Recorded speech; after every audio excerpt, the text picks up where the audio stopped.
the NFL draft coming up, Darnell Wright handled Will Anderson and did a fantastic job. What player other than Wright from Tennessee's roster has the best NFL future? Of all the players outside of Darnell Wright, the obvious one would seem to be Hendon Hooker. But I don't think Hendon Hooker is as sure of a bet, and I don't think you think he's as sure of a bet either. It depends on where he goes and a bunch of other factors. Sure. So I'm going to say Byron Young. It's not fair that you take mine. There's another one. You want to? I don't know. I don't know if I'll give you a chance to go there, but let me go out on a limb on one that you might find a little crazy, and Byron Young would be my number 2, even above Hendon Hooker. He would be my number 2 to Darnell Wright. But I feel like one of the 2 receivers will have a long 8-9 year NFL career. And I think it's Cedric Tillman.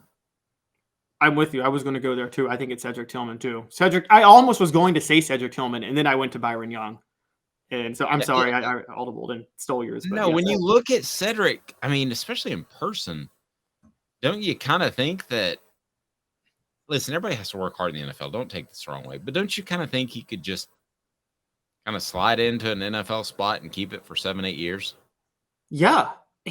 Fundamentally, he's everything you want in a receiver.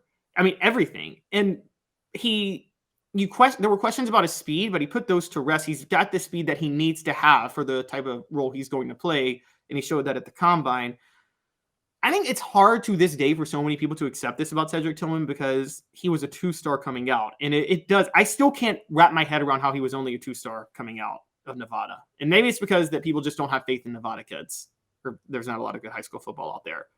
But yeah, it came out and if you look at the build and the talent, Cedric Tillman's easily the best prospect of the 2. And the guy that does get left out of this conversation often when we discuss it is Jalin Hyatt. Why? Are we being unfair to Jalin Hyatt? I think Jalin Hyatt's entire NFL career depends on his speed. He has no proven route running ability, no proven ability to win 50-50 balls. Now, one great point that someone brought up, and it was about the 40 time, and it's that if you ever noticed Jalin Hyatt last year, he kind of got separation after he was 30 to 40 yards downfield, and it seems like he's probably the type of guy that runs a really good 100-meter dash and not as good of a 40-yard dash. Yeah, I think he's a top ender.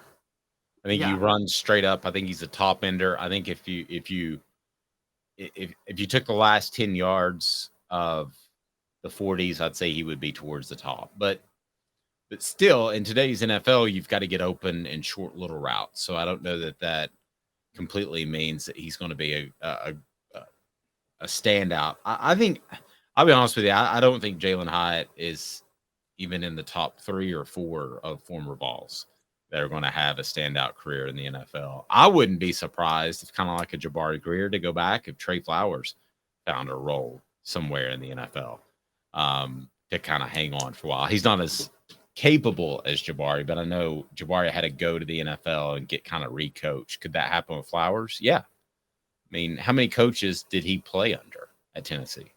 Yeah, I'm with you. He quite a few, and he's a very, very, very underrated prospect. Again, he's a guy who sacrificed his NFL future covering for a lot of mistakes in the secondary. I used to say that was the same with Jonathan Hefney in 2007, but the difference is Hefney's not – Trey Flowers is bigger than Hefney was, and because Jonathan Hefney was real small. Yeah, Hefney's a good comparison, though. Probably a little bit more ball hockey, but Hefney is a very good comparison.